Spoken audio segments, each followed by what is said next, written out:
Good evening, everyone. It is Wednesday, March the 19th, 2025, and this is the City Council work session for the City of Bel Air Beach, Florida. And this meeting will now come to order.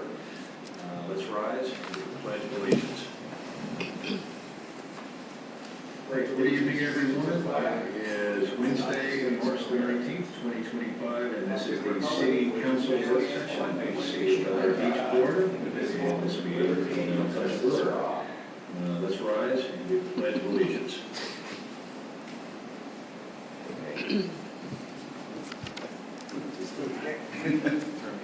don't even know who's talking, but he's creeping me out. All right. So, Renee, would you please call the roll? Councilmember Frank Bankert. Present. Councilmember Todd Harper. Present. Councilmember Kim Shaw Elliott. Present. Vice Mayor Lloyd Roberts. Here. Mayor Dave Gaddis. Here. City Manager Kyle Riefler. Here. And City Attorney Randy Mora. Present. Thank you, Renee. All right, let's just move right over to item number 1, which is a presentation about lien reduction procedures. This is was put on the agenda by City Attorney Moore. Mr. Moore, you have the floor. Thank you, Mr. Mayor. Over the past few years, it has come to pass on occasion that somebody comes before you seeking not a reduction in the fine assessed by the special magistrate, but the lien, which is the property of the city at that point. So the fine has been assessed, the property's in compliance, the fine's no longer accruing, and you execute and record a lien.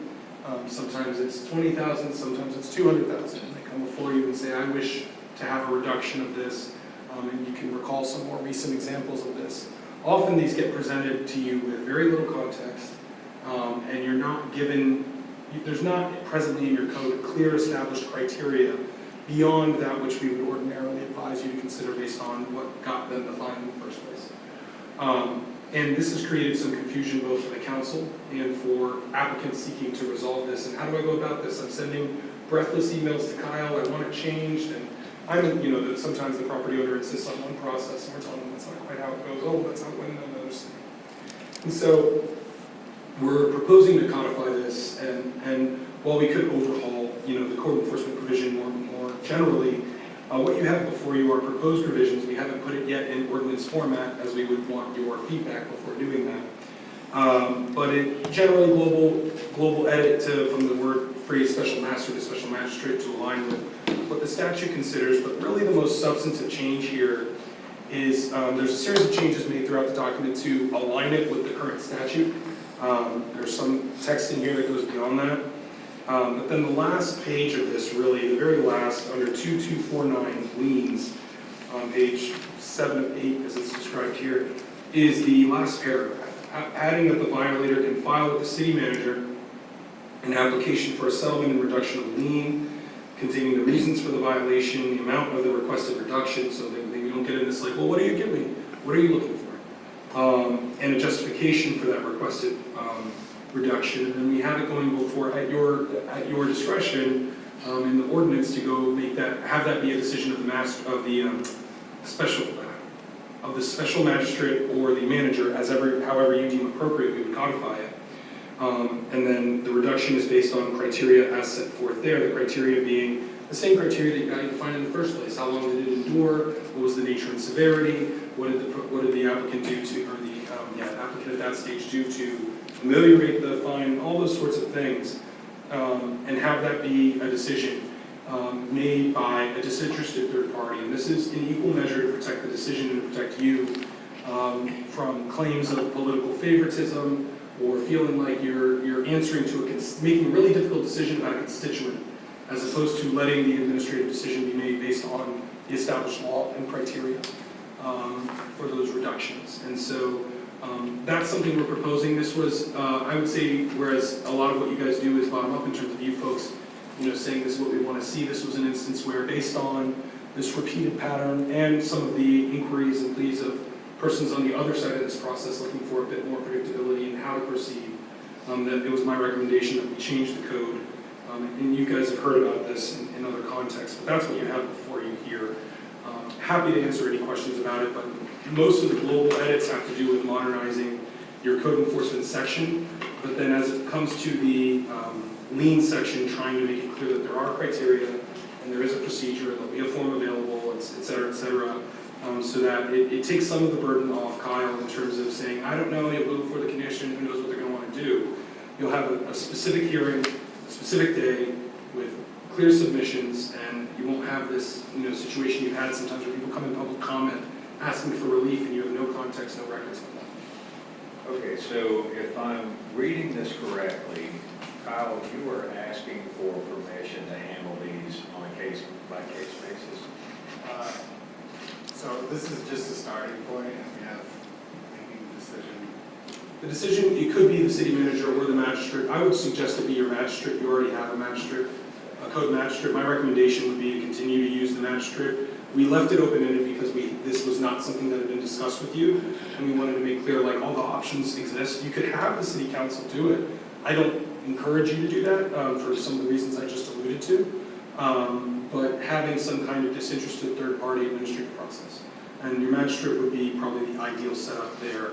And of course, the city would have, just as the applicant would have the ability to, seek that relief, the city would have a seat in that process as well to contest that and say, this is why we don't think that relief is appropriate, or they're asking for a $50,000 reduction, the city's amenable to $20,000, however, these are the reasons based on the criteria that we think $50,000 is inappropriate, and speak to that. And one of the clear conditions, by the way, is they have to be in compliance to be secret, obviously, but making sure that's codified and clear. Do you think the magistrate's gonna be that soft-hearted, because I've been accused of giving away the store on these, and I see some of these people, they get tagged with $150 a day.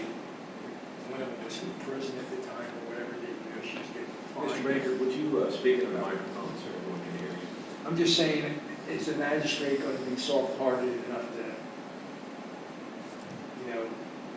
held to the citizen's request of saying, hey, I need a $20,000 reduction, because I've been here 4 years, I've seen people come in here, they didn't even know they were getting fined $125, $150 a day. All of a sudden, it's up to $10,000, $20,000, $50,000. Yeah. And I like the way it was with council. I mean, I think council was a little bit, hard on some of the people, but at least we were able to discuss it here, where a magistrate, I'd rather have a city manager. And again, that's ultimately, we'll take your guidance from you. And, to answer your question, I don't know if a magistrate would be softer-hearted. Frankly, I think, based on the applications I've seen before you, a magistrate probably would have granted more relief than this council ever has. I don't know that for certain. I don't know that for certain, but and that's in part because the magistrate wasn't driving around seeing that house lay vacant for 6 months. The magistrate wasn't, all those things that you guys might have, like, I know this case that way. And so I think it cuts both ways. My question is, the person didn't even know he was in violation that much, and they weren't. Well, I contest that because by then you've received due process. You've had notices, you've had hearings. When people say that I didn't know, it rings a little hollow just because of how much notice you get to that point. They may not know that it accrued that much. I thought it was $125, not $125 a day. Well, it said it in the order. So that part's a little less persuasive to me. And also remember, when they get that fine, the original fine, there's separately a process to seek a reduction of the fine. There's also a process to appeal that decision. So they have different entry points to challenge or reduce that. So at this point, all of those have been exhausted. We have a lien, we're owed money, and we're trying to say we're willing to work with you on it if. And the problem generally is sometimes it's an older couple, or a couple might die or whatever. The kids want to get rid of the house. And I just want to clean the slate and get them out of here. You know what I'm saying? I hear that. Mr. Baker, can you give us a couple of examples that you know of without actually calling out the address? Can I have some specifics? Remember the one that came in, I forget how much the lien was, but the person was actually in prison at the time, and it was like $150 a day, but it was like almost a year, and I'm not going to do that. Fine. Yeah, you know what I'm saying? And another one was, I think it was $50,000. I wanted to give knock it down to I think the person asked for 15 or 20. What was the problem with that particular? That was a rental, right? Short-term Yes, rental. yeah. Short-term rental. Now, that one was definitely an abuse case, for sure. The other But was, they, I believe that the whole thing was they were selling the house. No, it's still. There was another instance where that did happen, though, where somebody was saying, I'm prepared to sell Yes. and change ownership.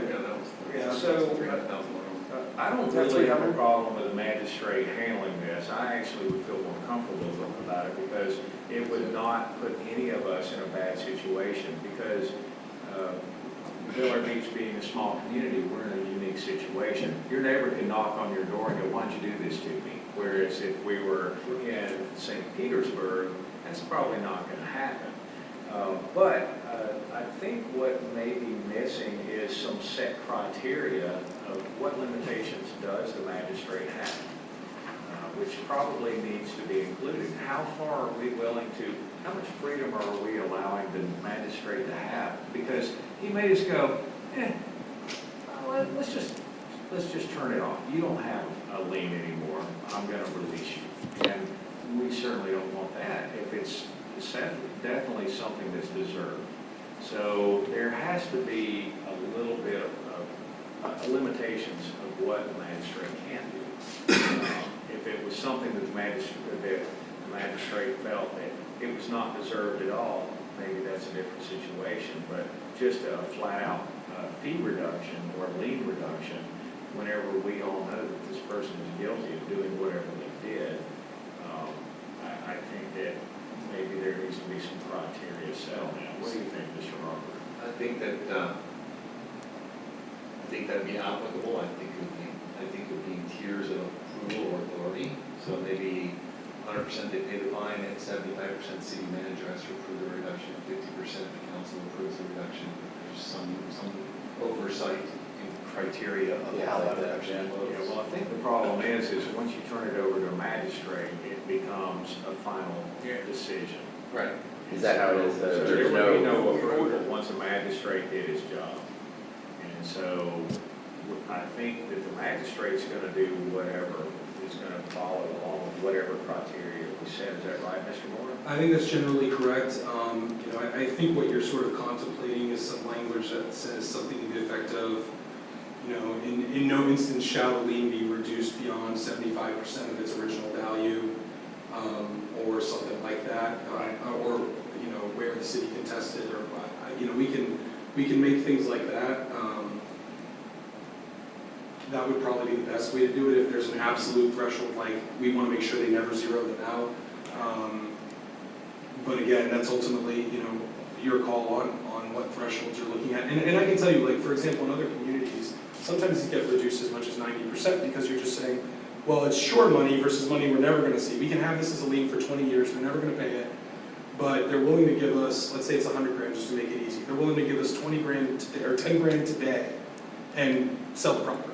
So 10 grand is better than 0 grand, and we're changing hands so the violator's no longer an issue. So it's not uncommon, and that's one of the pleas that some of the property owners have brought to Kyle, and they say, it's never this onerous, and it's never this strict. And they say, well, every city has its own rules, requirements, and in this city there's a little more rigor to the process.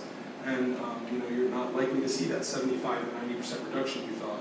And that's fine, if that's how the community wants to operate. But that's one of those challenges that we've, are concerns that have been vocalized on the other side. And again, you're here to balance all the areas. Right, and I see magistrate all the way through this document, so one of the other questions that I have is since I've not actually read this thing entirely, is that does this put all the magistrate fees on the applicant, the person who's trying to get the lien reduced? Because I think that absolutely that should be part of the process, because it's a very small amount for a large amount they're trying to get reduced, and I don't think the city should incur any fees. So I can't tell you that it's always an absolute zero out, but what I can tell you is the way your code reads presently, and would continue to read, just above that language that we're looking for on liens, since there's line numbers, when you're looking at like lines 238 to 240 on that same page 7 of 8, it says, however, if the special magistrate finds the violation to be irreparable or reversible, the magistrate may impose a fine not to exceed X per violation plus the city's cost of repairs, if any, and cost of enforcement. That cost of enforcement is usually where you capture that. And that's the same also for daily fines that's in line 238, and the city's cost of enforcing this code. So usually there's some administrative fine element where you say, okay, it's $150 plus $400 in administrative costs, which captures, it mitigates some of the costs that you're paying the attorney to prosecute and some of the costs of the magistrate, but you rarely get the fine plus every cent of enforcement along the way. Right. But it's subsidized. No, I hear you, but it certainly captures some of the administrative costs associated with going to hearing. Where if somebody pays the fine, you don't have any of that, so usually those administrative costs are supposed to be to capture everything past point of contention. Right. So if you lose, you fought this, for instance, I'm a magistrate in Indian Shores. There was a hearing in Indian Shores, we had a hearing just 2 weeks ago or last week, and their code provides it's $100 for this parking fine, and if you contest it and lose, the fine doubles. So that's a $200 fine. That doesn't capture all of the time I put into it, but it helps them reasonably address it. Okay, and I just want to remind everyone that we're only discussing liens. So it's gone a long time before we ever got to this point. Right. And so that's why I'm not taking a hard stance on this is, all right, let's give them a way to reduce it, but we're already losing money that we're not going to get the full amount. If they go to the magistrate and have this thing reduced, and so what I'm trying to do is make sure that we don't incur any additional costs. I don't want to give a guy a discount and then we receive a bill from the magistrate, and so that's why I'm bringing it up. Counsel, yes? Yeah, so just maybe thinking about the example that you brought up about where you acknowledged it was an abuse case with the rental, do you think this process would still prevent that? Yes, so the language in 2249 that we're talking about, proposed language C, they're confined by the criteria, the same criteria that apply to the original imposition of the fine. And that's set forth on lines 241 and 244 above, where you talk about the gravity of the violation, any actions taken by the violator to correct it. So if it's a case of, willful abuse or just pound sand city, you're not getting a cent from me and you're not getting compliance, I'm going to do what I want. Right. That's one of those factors, and when they come for the lien reduction, the city will say that, listen, we have 2 years worth of correspondence seeking compliance, and here's them telling us, I'm not going to do it. Right. So that's all before it gets to the magistrate? So it's at both stages. Oh, okay. So when the magistrate initially determines if there's a violation in the first Okay, place. okay. And usually the magistrate says, I find a violation, it's to be cured by this date, or you didn't cure it by the date we already told you, I'm going to impose the fine. And the fine on a first violation can be up to, I think it's $250 a day under the Florida statute for the first violation, if it's not a repeat. So when the magistrate's going anywhere from 0 to 250, what they're supposed to consider are sub C 1, 2, 3 that you see in lines 241 to 244 on that page. Right? So the gravity of the fine, all that goes into the original fine calculus. Okay. Then, when the magistrate imposes that fine, the fine accrues to a certain point, we get compliance, and they say, okay, you complied 2 weeks later. So it's $100 a day for 10 days, that's $1,000, right? Right. Now, they come back later and they say $1,000, it's too much, it's an encumbrance on the sale, I want to get rid of it. Would you be willing to take $1,000 and change it to $250? Now the magistrate's going to look at those same 3 factors when they impose the fine to say, is a lien appropriately reduced here? Does that make sense? Yeah, yeah. Okay. And that's where we would be, on our side, we would present all the evidence. We would present all the evidence and we would bring back, that would probably just be like, here's your order, here's the agenda materials from them. Depending on how hotly this is contested, maybe even the transcript. And say like, and this is why we stand behind the original lien. You found them in violation, it took them 3 months. There were no extenuating circumstances. There wasn't a hurricane, there wasn't anything. It was just 3 months of ignoring, and all they had to do was call a lawn care company or, cut a fence pole or whatever the thing was. And we don't feel it took 3 months to do that. And here's why, here's examples of where it can be done, and whatever the case would be, to show why those 3 factors don't weigh in their favor. Okay. Or why they don't weigh in their favor to the degree they're saying. And they want a $50,000 reduction, we can support 25, but here's why we don't go the other 25. Those sorts of things. Yes, Renee? Member Elliott has something. Oh, yes, Councilmember Elliott. Oh, thank you. My electronic hand was raised. I would appreciate a little bit of background about how we appoint a magistrate, what are their credentials, if any, and does this individual have full discretionary authority? Okay, sorry, I wanted to make sure that was the length of your question. The council appoints your magistrates. Sometime, I think in your city you have 2 magistrates? We have one. You have one, okay. Some cities have 2 or 3, so that if one's unavailable, but you have 1 magistrate. They have a law degree. My recollection, the one here, they have a law degree. They're afforded whatever discretion you give them, or that the statute otherwise gives them. So under Chapter 162 governing code enforcement, they have complete authority to resolve disputes. It's a quasi-judicial proceeding, an administrative hearing, where they completely resolve whether or not they're in violation of the law. The city prosecutes its case, and the magistrate adjudicates it. And so the same would be true here. If you did this way, in the way it's presently written, they would have the full authority to reduce the lien, subject to due process, so notice and an opportunity to be heard. And that's how, and then ultimately they would have that decision. Now, if we, we can talk about what an appeal would look like or anything else, we could see, I suspect that would go to a circuit court, possibly. I don't know if this would fall in that same ambit just because it's a little differently postured. It's no longer resolving the violation. But they have the discretion you afford them. But you guys pick them based on RFPs, so you usually put out a solicitation, just like you do to hire your city attorney. You get your applicants, you guys pick them, and you've had the city magistrate for a while now, and they've handled matters simple and complex alike. So in this situation, we know that we've gone through a complete due process to be able to get there to the fine. It hasn't been paid. The lien is assessed. They continue to dispute, but they're not appealing. They haven't gone and appealed the fine. They're instead going and saying, well, I don't want to pay it anyway, please remove the lien. Then we present a case. So is that done through our city manager?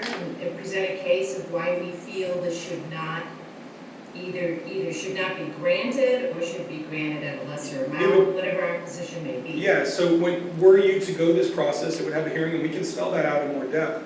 But it would be the city manager or his or her designee, and usually in concert with the city attorney's office, saying this is the why we think, it's a yeah-huh versus nah-huh, and then the magistrate gets to be the parent to simplify the whole process, right? And so, again, it's not an entitlement to a lien reduction. It's just setting forth clearer process and expectations of what will bind and inform the decision. Because right now it is, while it is certainly confined to Chapter 162, it's just not quite as explicit, and it's led to a lot of guesswork and a lot of, awkward public comments and things of saying like, hey, you're not on the agenda, you just showed up tonight, you tell me you have this problem, I want to know more from the manager, I want this to be an agenda item, and then you guys talk about it, and it's just pretty much like, how do I feel? And we want to remove also the ability for, and as a practitioner, the concerns about arbitrary and capricious decisions by the council in that context. Based upon all of this, I think I'm in favor of a more structured process like this. I am not real amenable to people that get into these situations, not take care of their property, get their fines in the first place, and then expect for them to be reduced. In particular, I remember the case where it was a commercial venture. I mean, I think it was the woman that was in jail. She was selling to someone else. That someone else had already had a buyer lined up. It's like, wait a minute, this is a commercial enterprise here, and it seems like the sale proceeds would have had plenty of money in it for the lien, and so I was not really in favor of that kind of reduction. In this situation, it seems as though we've gone through the whole process. What we're proposing is that, as you suggested, an independent, objective third party is going to make a final ruling, but it's only on the basis of criteria that we may or may not establish, as well as presenting our own case. Correct, and again, if you guys have any ideas on our concerns, and we can, as we consider bringing this to, a structured ordinance, implementing some kind of limiting language, if there's a ceiling you wish to put on that discretion, let us know, and we can implement it, or at least propose that. All right, thank you, Randy, and thank you, Kim. Other council, any comments? How do you feel about this? Does this look like the direction? Yeah. Like that? Yes. So, in the current narrative it is now, there's nothing that's going to create a situation where it will be tossed back to us, right? The magistrate will make his or her decision and that's it. Correct. Is there any language that we can put in there that would create a trigger, anything at all? Reduction. either having a ceiling on their authority, but I'm trying to conceive of this because what you're proposing is somewhat unorthodox, as the manager, as the mayor alluded to. Usually, once you've given them authority, that's the person who's Right. making the decision.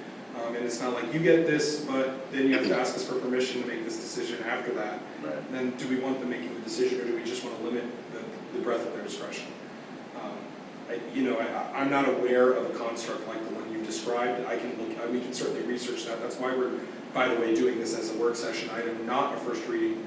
This is the kind of thing that lends itself to having this discourse so we can understand your concerns as policy I leaders. think putting a tool in place like that would actually be problematic, because it would again come back to the council. Anytime that we had a heavy heart about the way something, so if we didn't agree with the magistrate, well then what good is the magistrate? So I think ultimately, if we're going to do this, we set the guidelines of what your limitations are, the limitations we should be able to live with. And then we say, here's your toolbox, and please do your job. And the way the cards fall, the way the cards fall. It's the same with the Board of Adjustments. Imagine if it came back to us and we had to, suddenly we're second guessing their decisions. I would prefer not to be involved in that process. And to your point, not only is there your point earlier, Mr. Mayor, of the ability for people to be confrontational in a close community, but the inverse. This community is so small that invariably the applicants will live on one of your streets. You have 7 of you, right? They'll live on one of your streets and they'll be, oh, well, that's just favoritism because, right? Right. Or, yeah, you didn't want to have to face them when you walk the dog in the morning, whatever the claim is that the court, you shouldn't do things based solely on the court of public opinion, but I'd be a fool if I didn't say it informed your decision-making as humans. And so I want to raise that. And to the other point, Commissioner or Council Member, that you raised about, I'm not so keen on the people who have put themselves in this position. Oftentimes when you're looking at a lien reduction, and Member Bankert alluded to this, you're often dealing with a successor in interest. Whether that be a commercial investor, a family member, or somebody else. Typically it's somebody saying like, I just want to move on. And I've got this encumbrance I didn't create, I'm willing to buy the property, I'm willing to change it, but, and I was even willing to buy it knowing that this was out there on the hope that you see we're turning a corner, so maybe the 75,000 could be 15, and I can get this where you guys want it, and assure you that now that I'm buying it, it won't be a thing anymore. So while it sometimes is somebody who's just got sour grapes about their own station in life, oftentimes it's often, not always, a successor in interest who's trying to either pivot or move forward, but finds this encumbrance to be, that burden that makes it impossible to do. Also, there's the third situation where we may not actually like the owner of the property. They don't live here, they're not maintaining it, please sell it. Let's move on and let someone else come in and try to do a better job It's always been my thought. in what you're doing. So there's all these various situations, but I still think once it gets to the point of the lien, I don't think that we should ever allow a zero. I think that there needs to be, your lien's gonna continue growing until you resolve this, but at what percentage are we willing to live with? And I think that probably half is about all I'm willing to go for. Well, I guess I might be willing to go down to like 25%, but that's just my thought. But I was kind of curious, do you think if we say a limit of like 25%, do you think the magistrate's going to abuse that? I think that people going after the application would abuse it because they know what the limitation of threshold is. Well, it's up to the magistrate, Yeah. looking at all the evidence, and unfortunately, that's whenever we get bogged down, or the city manager and his staff gets bogged down with it. They're trying to defend our reasoning. Why So are we just not wanting to do this? Right. But I guess The that's. magistrates Have you seen they this don't in- operate as charitable ventures. They will consider the evidence and the factors, right? And, when you look at, and we can add criteria, whether it be a threshold or you say, in addition to the criteria above, it shall be considered whether the person seeking the lien reduction is the violator themselves or a successor in interest. So we can add those things if you so desire. Yeah, that's kind of that part. But I'll write it down. But the question of like, if you put the maximum, will everybody just ask the maximum? Yes and no. Like everybody approaches the table with the admonition that you have not because you ask not. Shoot for the moon, you'll land among the stars. We have so many phrases for that in English that, like, yes, humans and people will try to get there, but I don't think that creates an entitlement. And the magistrate's going to look at that and say, like, okay, 75% is the absolute that I'm going to do. That's not where negotiations always start. That's the absolute best you can do. There's always going to be one of these factors that cuts against that, right? It lasted for 2 years. Right. Okay, we're not taking 200,000 and reducing it to 10. And so, again, my experience in looking at this, and oftentimes this is just an administrative decision. I've seen in other communities where lien reductions are really just put on the city attorney's office to negotiate. It's our property, it's your right, negotiate it, and seek our blessing, but like, at that point, all the work's been done and you're presenting it to us and you're just trying to get our authority on it. I've seen that as another model, but then at the end of that, you're still ultimately the ones making the decision. In a community such as yours, is unique in some of these ways. I think that would present a challenge all its own, so that's why we proposed it this way. All right, Mr. Riefler. Is there a way, when we do a code hearing, like the city presents this case, and the city prosecutes the case, and we go over everything on our side, and then the defendant has their time. Is there a way that when we set this up, the city can make its recommendation based on using some kind of table that we developed? I don't even think you need to make some kind of algorithm or table. I think that, we can memorialize it here, but yes, this certainly contemplates both parties being heard because the city is afforded due process in this as well. It's your lien, it's your property that's being reduced. So you absolutely should have a say at the table in the proceedings on why we do or don't support. There will be times where you're like, we're totally on board with this. This would be, like you said, this would be a dream. Get it out of this person's hands and we still recoup something and there will be times where you say, absolutely not a cent, this is not that case, and the city will have the opportunity to make both cases. My thing is just to look at everything like in a consistent manner, that I kind of weigh out different factors of each case, kind of come up with my recommendation that I can present to the magistrate, but without a guide. Yeah, I understand what your gut is on this, where you're coming from. Councilmember Elliott, before I call on you, I have Mr. Roberts that would like to speak. I was gonna say if we use the 50% number, which I think makes sense, and the magistrate wanted to go lower, he or she, so they would be confined by that. Could they say, I think 50% is not enough reduction, and therefore I'm not gonna rule. No, I don't think that's really the case. They're operating based on delegated authority.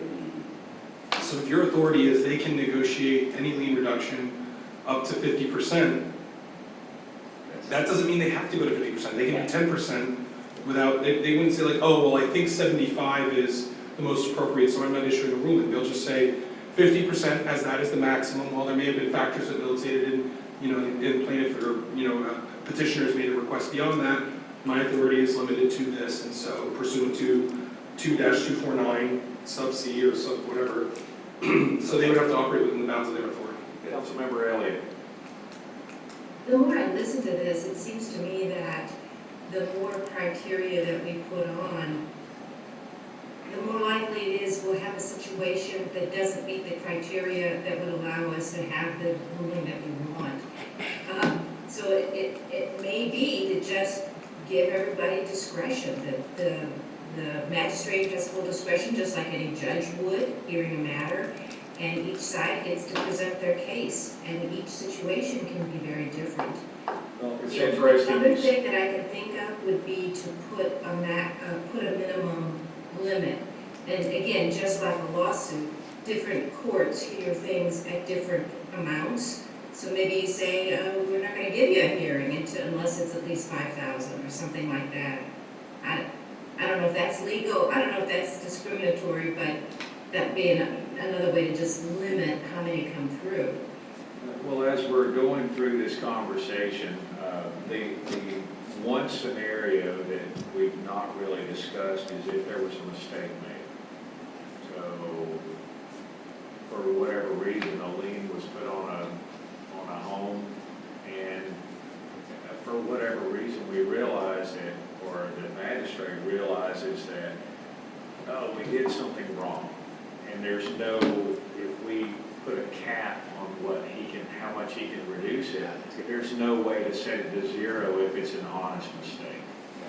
Well, So- we would take care of that voluntarily, wouldn't we, if we felt like. If we didn't have a legal right, let's say we put the lien, we recorded the lien and it was on 123 Sunshine Boulevard when all the proceedings were on 456, we would just have to release that as legal nullity. Remember, by the time you've gotten to the lien, you've had a notice of violation, a notice of hearing before the magistrate, the opportunity to seek a fine reduction, the opportunity for an appeal to the circuit court. It's highly unlikely that only by the time that your lien has been recorded do we realize, oops, this should be 20,000. And again, if it's 20,000 and we record 40, well then that's, again, in excess of what the magistrate's order is, and we would fix that. Right. It's really, usually what you're talking about is somebody trying to do something with the property and trying to manage all the encumbrances. Usually if you have code enforcement liens, you may have tax liens, you may have other things. So, Okay, so with the magistrate being impartial, I am kind of rethinking this, that if we cap him at 50% and there's really a justification of, well, you know what, really 50% is still too much. I think that we're tying his hands, and maybe 25% is a good, this is the maximum reduction we can do. Because, again, it's going through all the processes and everything, but let's just say it's a hardship, something like that. Or it's that guy that we just don't want living here anymore, something like that, you know. Hey, we'll reduce it by 75% and you're free to go, you know, so. And we're making the case, if we really want it to be Correct. 75%, and I guess the owner's making the case for 25%, and the magistrate's making the call. right, yeah. Yeah, just bear in mind that once we hand this over to the magistrate, these discussions aren't going to come in front of the council. Right. This is going to be an administrative process. He's going to hand off his due diligence over to the magistrate, Yeah. just like the violator or the lien holder is. So, And also, remember, one, it's a public meeting, Yeah. and two, this is a legislative process, which is to say, I mean, it's a judicial process codified in your legislation.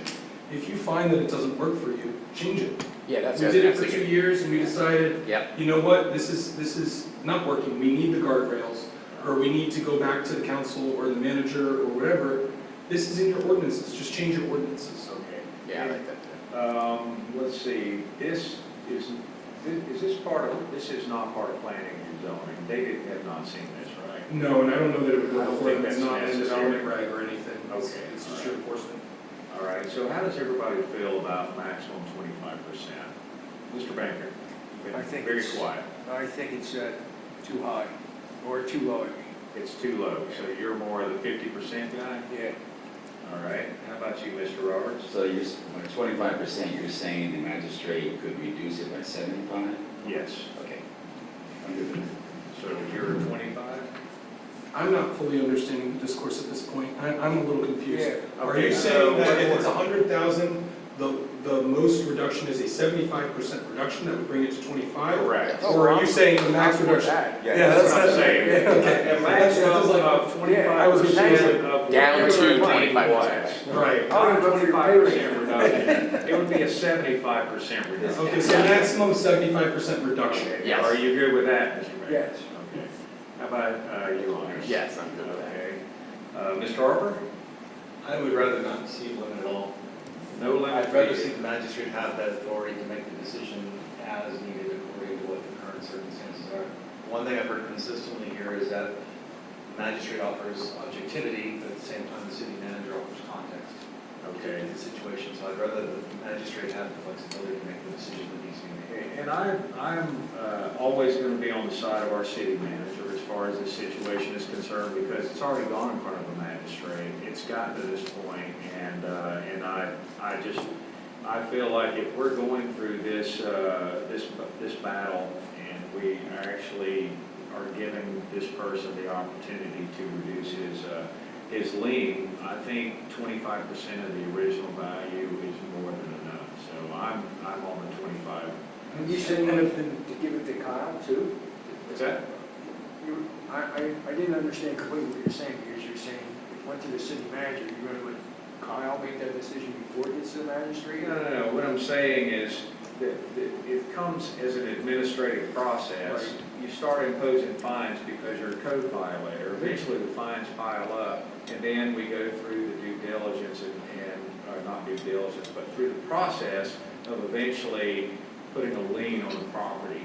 You've notified everybody, you've gone to the magistrate, you've done all the right things, and it's gotten to this point, and we're giving the magistrate, after it's already gone to the magistrate once, the authority to go all the way to zero. Yeah, I'm not good with that. I think 25% of the original maximum. Yes, Mr. Briefer. Could we stick in there that I calculate the administrative costs, just so it doesn't go below that? I like that. Maximum 25% plus administrative costs.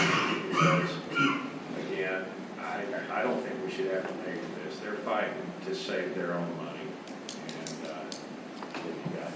And, And, you Council understand, member. as context, by the way, your hand's not. Oh, okay, sorry. as context, by the way, we see less than a half dozen of these, frankly, less than you can count on one hand a year.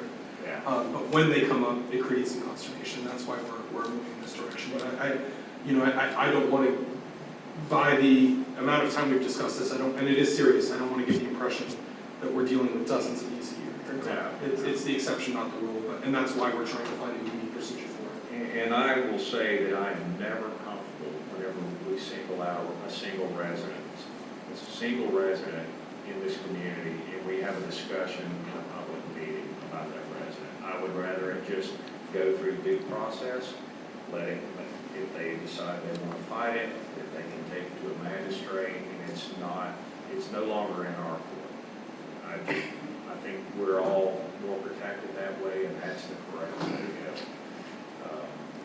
Mr. Ward, was it your idea to put this on the agenda? It was. I appreciate you doing And this. it came also with credit to Mr. Ungst, who you've seen on the other side of these a few times as an attorney. Brian Ungst Jr. Brian Ungst Jr. has offered some insights, having represented people on the other side to say, hey, it's clear that Bel Air Beach wants to work with its community. We want to help you get where you're going. Okay. So working together, in terms of trying to identify the problem and bring it forward. All right. I'm sorry that council member Shirley is not here tonight to go through this also, but I think for the most part, the majority is on the same page. Everybody good with that? Ms. Riefler, how do you feel about the 25%? Feel good about it? Okay, all right. And bear in mind, the magistrate doesn't have to, what is it? Did Kim get to voice her opinion in the end? Well, her hand's not raised. That's I don't not- see your little hand raised up.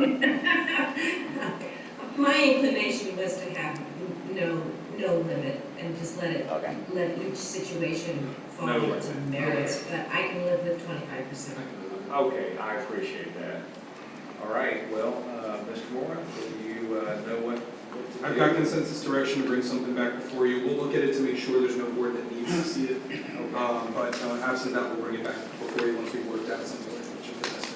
Okay, perfect. All right, well, while you're taking up all our time, let's move on to item number 2, which is to discuss the city attorney contract. Mr. Moore, you have the floor. Thank you, Mr. Mayor. As I alluded to at your last meeting, our original contract with you, and when I say our, I mean the Trask Daniel Law Firm, we entered into that in May of 2022. It's a 3-year contract, so we're fast approaching its expiration. And so that brings an opportunity to reevaluate on both sides. You were provided a cover letter with the agenda materials, and what that cover letter does, it sets forth, and again, deliberately in a work session environment so that we can talk through some of it and not have you feel like you're backed into some kind of corner. But what we're proposing are 2 very significant substantive changes to the agreement. The first one being that I would be proposing to replace, you would still have a contract with our firm as you have. The way your contract reads, your contract is with my law firm, and it identifies the principal responsible, and at this point, it's me. I'm proposing to change that to one of the named partners, Tom Trask, as your city attorney. For those of you who are familiar with Tom, he's covered a couple of your meetings for me, but Tom is also the city attorney in Madeira Beach, Oldsmar, and Bel Air Bluffs. Tom has been practicing for more than 36 years, focusing on this area of law. He's very knowledgeable. It is to say, while I think we have some really great associates in our core, we're replacing a partner with a partner, and somebody who's certified by the Florida Bar and City County Local Government, if you'll have them. The one limiting factor for Tom and his representation would be on occasion when we have these work sessions, they're typically held the third Wednesday. He has competing commitments in other communities that Monday, Tuesday, Wednesday in that third week, so we have to find another day, but obviously prepared to accommodate, or we can get coverage through our other attorneys, whatever makes the most sense for you folks to accommodate that. But I did need to call that out.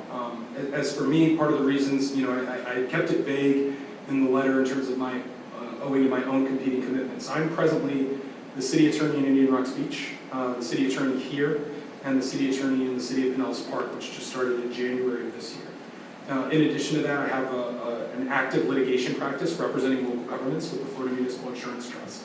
I also, as part of my practice, travel the state educating public officials. The challenge with all of that is the widget I sell is my time, and try as I might, I cannot manufacture more widgets. I only get 24 every single day, and not all of them are committed to my practice. I'm also a father, husband, and human. And so there's only so much I can do, and while when I took on the Pinellas Park engagement, it was never my intention to change the nature of my practice. Owing to, one, that the demand of that change, but also for those of you following current events, the representation in Indian Rocks Beach has become rather intense of late. And I could see, if we're talking about a 2-3 year renewal, that I could see a point where it would become very difficult for me to give you the level of service that our firm is committed to giving you. So it was a difficult decision to propose this change, but we value your business. We thank you for giving us the opportunity to earn and keep it these past 3 years. And we wish to continue to serve this community. We do, as we pitched you, and you may remember this, Mayor, as I think you and Member Banker might have been the only members of the commission on this at that time. They're still on. I can't remember, Lloyd, if you were okay. So, for the three of you, you'll remember that the way we pitched it was a team approach to service. Our team was here that night, and our team has fulfilled this. The first thing you saw was prepared by one of my colleagues. We bring a team-oriented approach to solutions, which is to say, just because I wouldn't be the principal would not mean I would not be helping this community, especially where I have the historical context, whether it's providing it to Tom or helping get a task over the finish line. It's just I can't be the person on call, ready to meet your needs at every moment. So that's the first element of that proposal. The second and more substantive element of the proposal is, of course, the dollars and cents of it all. In the paragraph that spans the first and second page, I kind of explained historically where our engagement has gone. Frankly, by way of example, in Pinellas Park, my hourly rate is $300 an hour. My litigation rate, when I'm not representing through the insurance policy, is close to $275, $300 an hour. And so that contextualizes when you see that the first year it was like $108 an hour, and the next year $146, and then $185, based just on the retainer hours.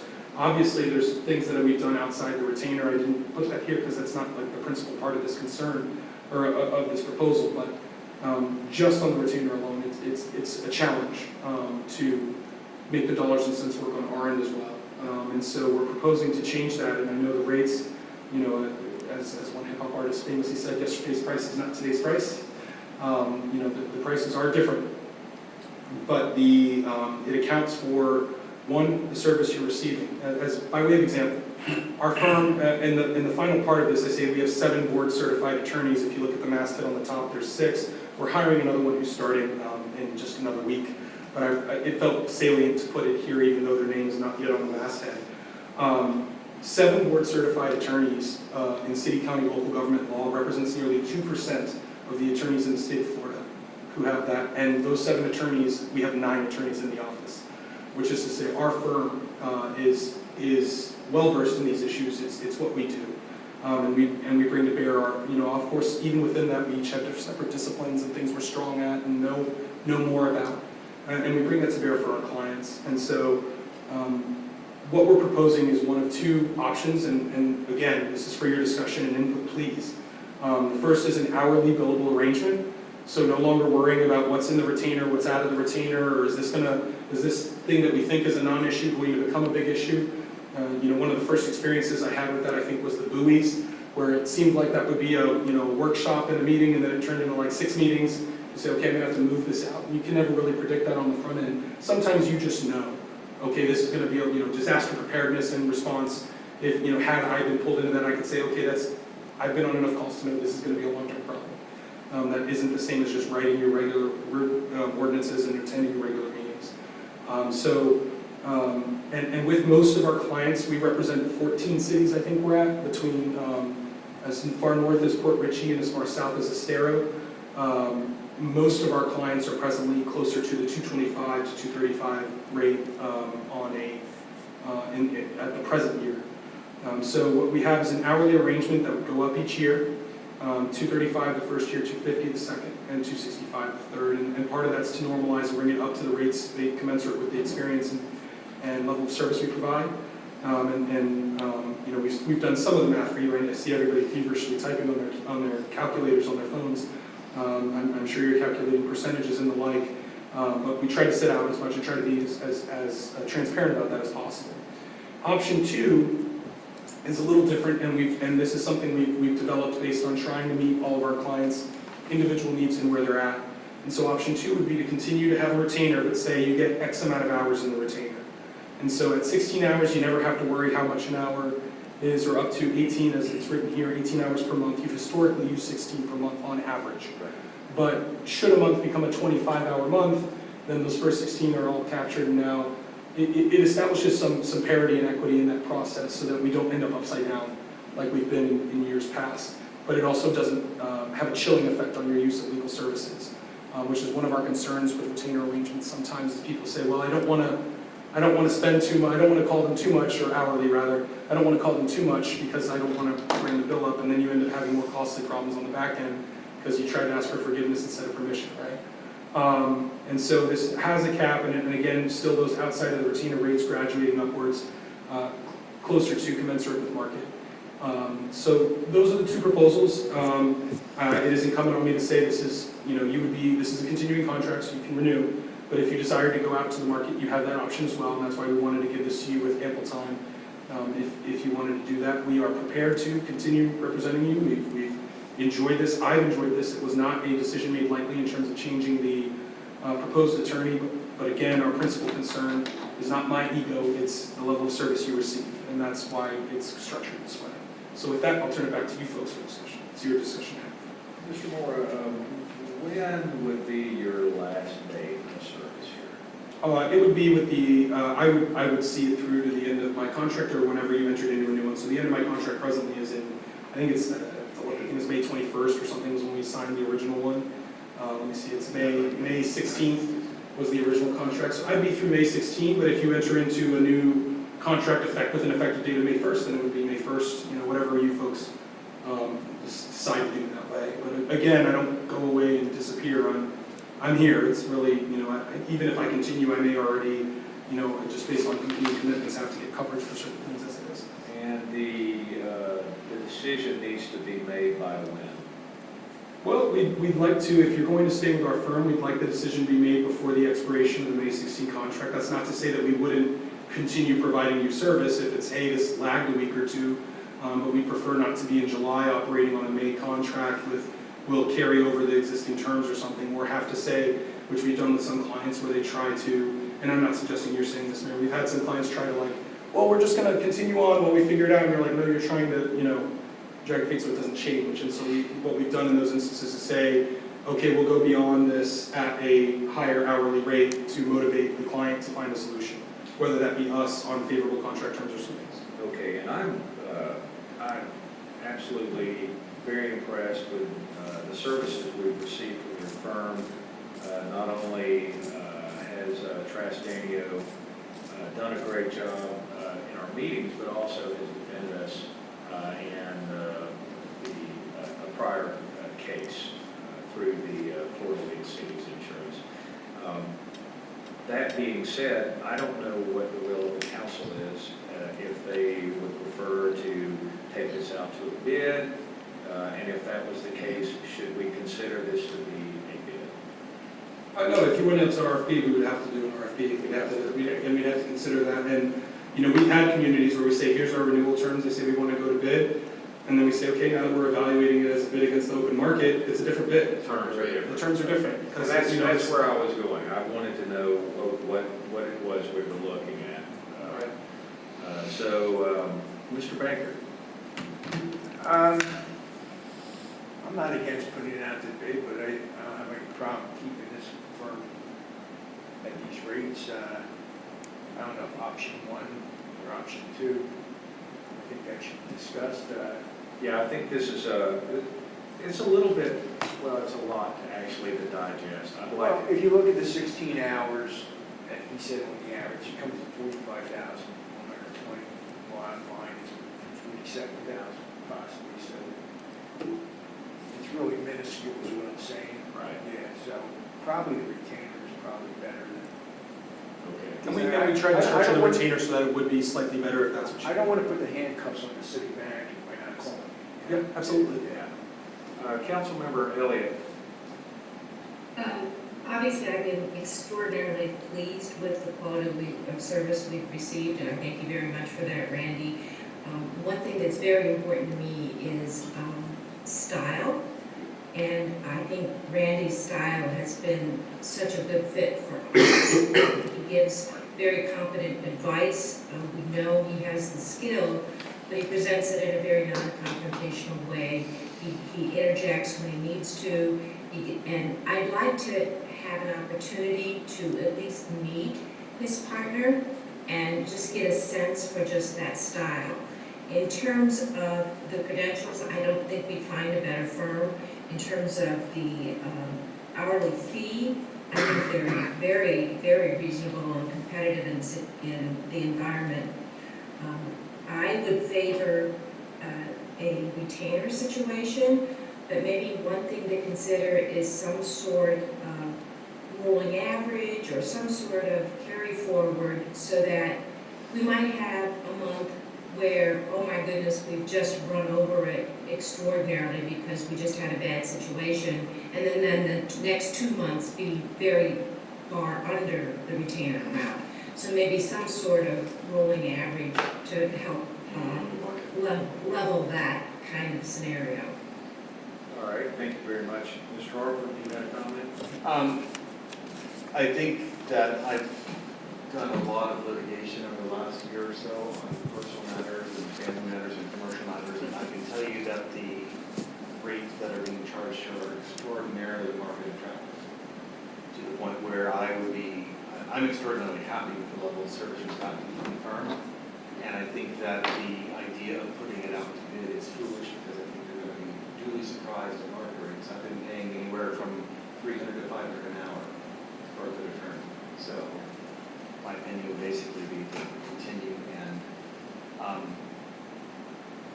the retainer versus the hourly rate is a different conversation, because I like the idea of having that level of guarantee of hours for Kyle to have that access. At the same time, I think that having an hourly rate that's within that market range is perfectly acceptable too, as long as the council budgets accordingly from the legal. If I may interject in terms of like the numbers and how that bore out over the last 3 years, I think as you alluded to earlier about context being important. Context is critical. The first year was really heavy. At the same time that I was hired, you were transitioning your long-term city manager, who had been the city manager years prior as well.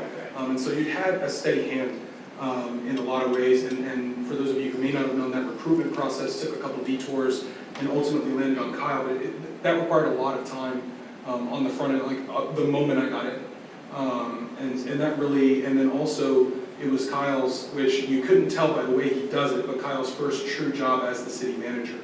And so there was a learning curve of working with each other. of building the confidence in one another, that like, hey man, you got this, and you know, Kyle's doing this without a deputy manager and people behind him to say, this is what I'm thinking, what do you think? And so we developed that rapport, but the first year was a learning curve for both of us in terms of that change. I didn't come into an existing manager, so I'm working with a new manager in the city that's new to me, and so there's a trust that we developed very quickly. And Kyle is, as all of you have recognized, especially Member Baker, a tremendous professional.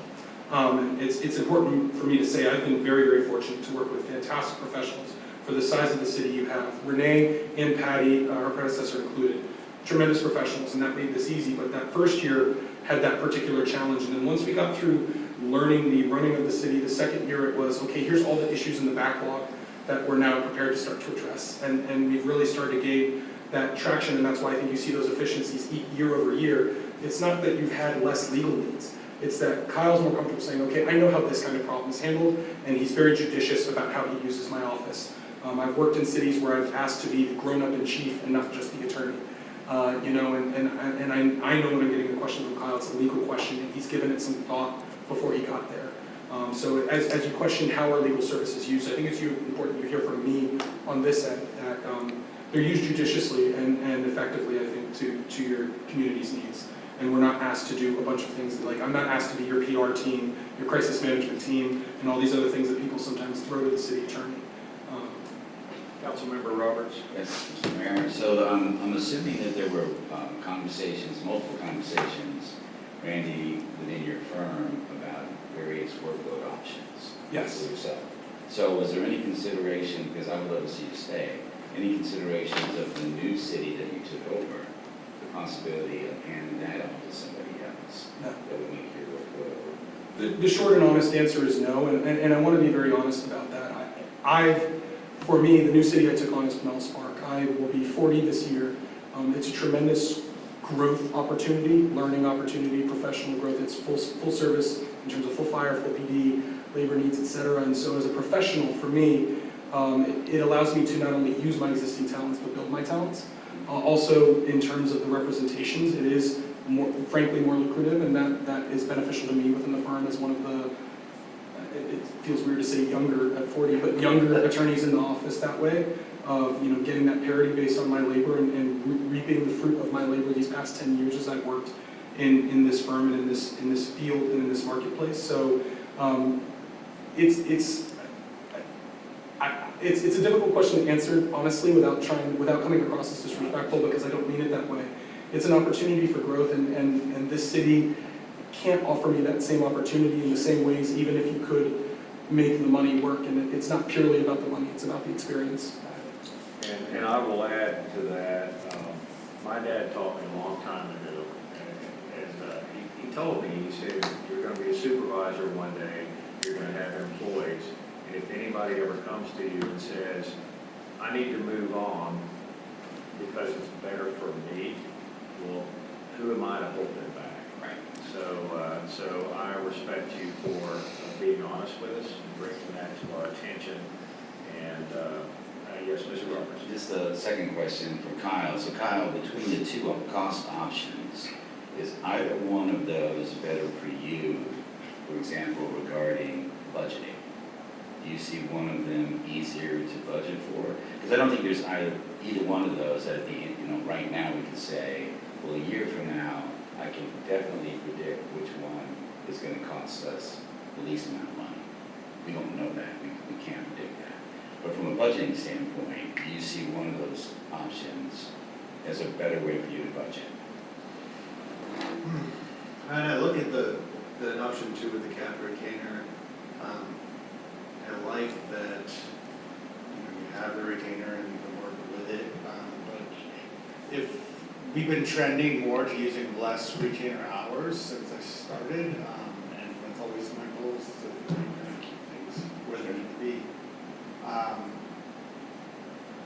Remember Harvard mentioned something about a bucket system. I don't know if that's an opportunity somehow that we could take hours that we don't use with retainer that I can just throw it out. Yeah, and the rollover minutes plan of the 90s is a little harder to, and that's sort of what this tries to contemplate that. I mean, that's kind of what you're getting with the benefit of the cap retainer.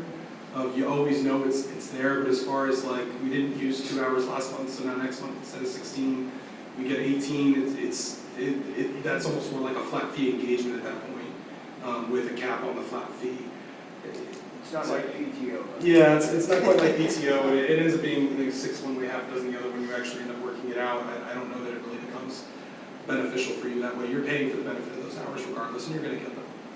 I'm curious, just on average, how many hours a month would you say that you just flat out give us and we're not billing for? I'd probably say there's a good 3 or so where like, I'm not billing you like, yes, I try to capture all my time so I know how it's used, but you know, I'm not capturing every single 2-minute call and email. Those add up, and that's a shortcoming on my behalf, quite frankly. You know, the other part is I'm very hesitant about moving things to special matters outside of the retainer. And there have been some things that went well beyond the 12 hours contemplated because I was like, I think we're there, I think we're almost there. So I don't want you to, and especially in that first year, I didn't want you to get the impression that I was gearing up to nickel and dime you on your representation.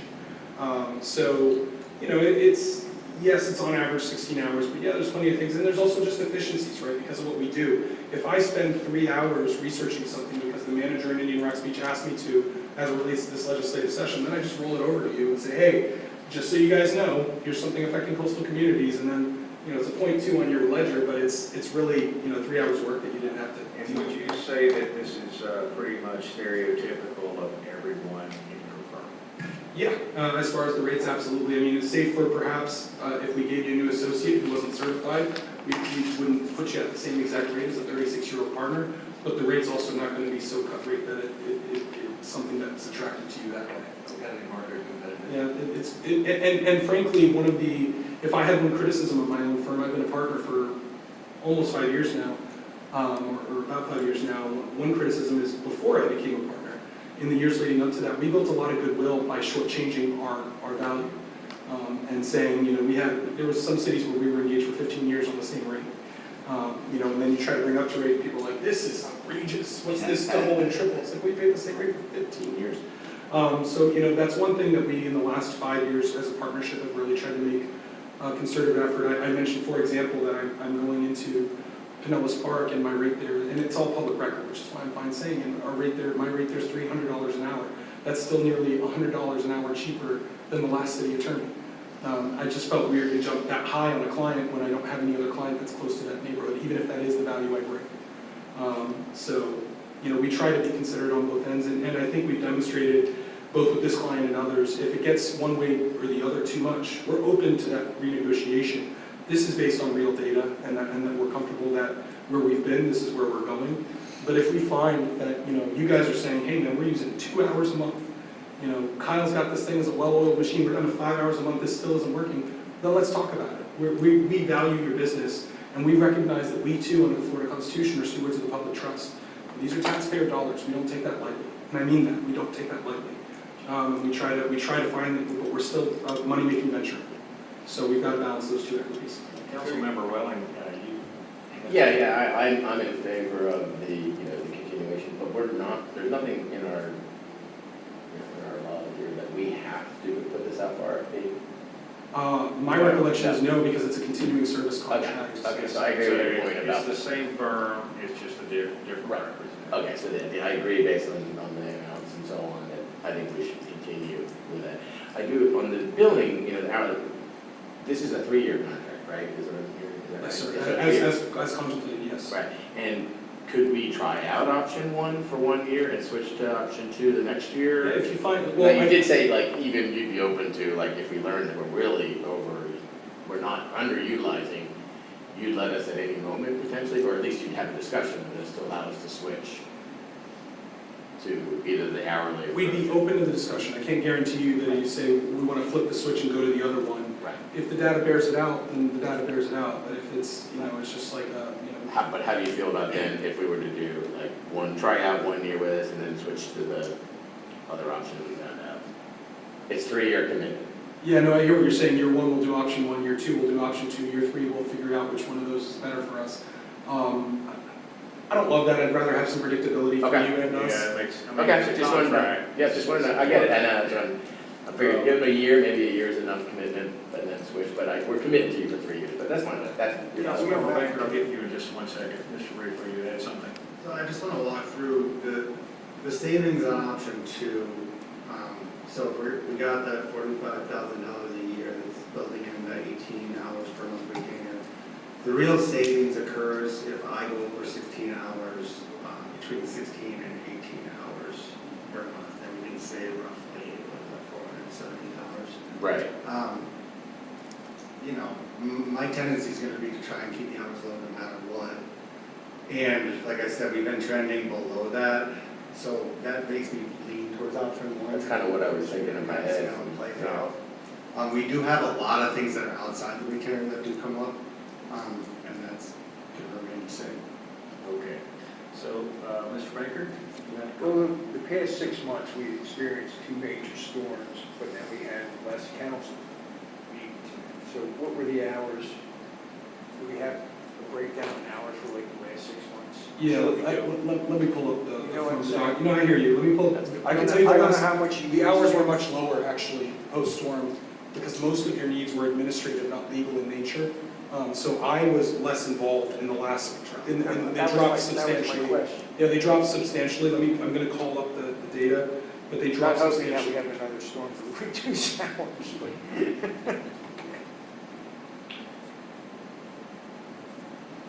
I was just While gonna say, you're working on that, Mr. Roberts?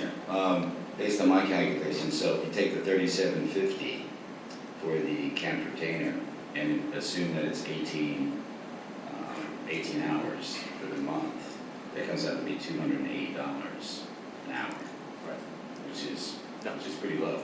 Now, if we're not using the 18 hours, we only used 10 hours, then I'm gonna see the hourly rate. Your lowest month this past year was June, where you built 7 hours. You had 4 months over 20. So let's go with the back half of the year. In July, it was about 21.7 hours in the retainer. August was 24.1. September was 14.4. October was 17.9. November was 13.2. December was 9.6. So you get 16 average. Yeah, and that's where that 16 average comes out. It works out. And so We didn't have no work session in what, December? Right. Or November? I think it was September and November, I believe. I mean, December and November, I believe, were right where we didn't have, So then, where you didn't have the work sessions, you didn't have the prep the same way. But, January was 21, April was 23.9, and then you had the hours that were right around that. March was 15.2, Does it have September. an average column or line? The average was 16.2 last year, right? The average on my chart was wrong because I used the wrong formula for that, but the year, in 2023, you averaged 20.52 hours. In 2022, you averaged, and again, it was less months input, but 17.24. But there was 1 month, August, where we were in the midst of the recruitment, and it was 45 hours on the retainer. In August of 2022, when I, shortly after it started. would your firm be against a 2-year contract? No, I mean, we're amenable to what you're proposing. We can, if you wish to make it a 2-year term, Try and. we'd be open to that. We try to give the predictability of 3 years. That usually puts you past at least a commissioner's cycle. So you get 2 cycles of commissioners. Obviously, you have the whole fast approaching outlay of cycling down to 5, which seemed forever away and is now not so distant. So in the next year. So there's that. But if you guys would, again, we're open to the negotiation. I can't say we would be outright against 2. If that's what you want, then we can talk about that. Could I propose a third option? Yes. What about the option of buying a bucket of hours with a guarantee? I appreciate the cap on the retainer because it's only fair to the market for them, if they go over their hours, to compensate fairly for those hours. If the trepidation here is hours, and we don't want to waste hours, then maybe the negotiation is to buy a bucket of hours at an average of 16 hours a month, and then basically siphon off of that as time goes through. I think the problem he brought up was traceability, but, it's completely up to you. So I want to make sure I understand the concept that you're proposing. 12 months times 16 hours. Right. So There's your bucket of hours. right. So you have that many hours to go for the year instead of per month, and so you'd say, okay, let's say, I mean that's even where, It's not a use it or lose it, it's basically, here's your bucket, and if you need to replenish your bucket, you buy more hours. so I just want to make sure. You buy a year's I don't, worth, I you buy a don't, year's worth up front. It's kind of like the driving range. Yeah. I don't golf if there's no clowns or windmills, so, 192, that gets you 192 hours. Last year you used 193, the year before that you used 246, and the year before that you used 206 within the retainer. Right. So you're saying we buy 192 hours, whenever those are up, go hourly or have a premium price to buy additional buckets of hours, if you will. It's certainly a unique proposal. It's not one that I think we have operating in any other city. That's not to say I couldn't. I would also want to talk to, as Tom would be the one principally doing it, I'd want to talk to him about it and give him an opportunity to give me feedback. Also, he has more years of experience in building practices with municipalities, to see if there's any reason why that couldn't work either for you or us. But if that's the consensus direction on another proposal you'd like to see, we can have that discussion. Well, let's find out. How does everybody feel about bucket of hours or one of the two options? So if it's capped at 18 hours per month At that rate. with the retainer, option 2, and we go over that on any given month, we pay the hourly rate, is that what we do now? That's the same rate No, as but option right one. now, you have an unlimited number of hours within the retainer, if it's Blowing retainer past. scope work. Okay. So if it's just drafting ordinances, but none of them are really too intensive or special or anything. Dragging you here. Yeah, dragging, have me here, and let's say this meeting went 8 hours tonight, which hasn't happened here, thank God, but has happened in other places. It's not over yet. But if you, whether you had this meeting be 8 hours or 1 hour, you pay the same every year. That's how that's worked. What we're talking, there's been no limit or cap on retainer hours historically. So This would be the first time if we did this. And we go over it. And then the way it's come, you just go to hourly rate. So you get your 18 hours, on hour 18.1, you start getting billed hourly. The retainer model, we basically have a guarantee of 16 hours a month. Right. You use it or lose it. Use it or lose it. And what you're saying is, just use it and don't lose it. Yeah, like, for- It's in your For clarity, that includes unlimited hours for ordinances. Yeah, as long as it's not like some, hey Randy, we want you to write a cybersecurity ordinance but I think cover that's- guaranteeing Bitcoin, like that's a No, special research. What I'm saying is, I think that's what really needs to be hammered out here, because we went through all these ordinance changes, Mhm. we still are going through ordinance changes, and that's covered under the retainer. Generally speaking, yes, but like your sign code became a special matter, because the way that you guys wanted that research Yeah. and pursued, it was an ordinance, but it became something Yeah, more. I'm just saying, you spent a lot of hours. Yes, sir. Okay, and we didn't get dinged for Correct. Correct, Not to his financial benefit.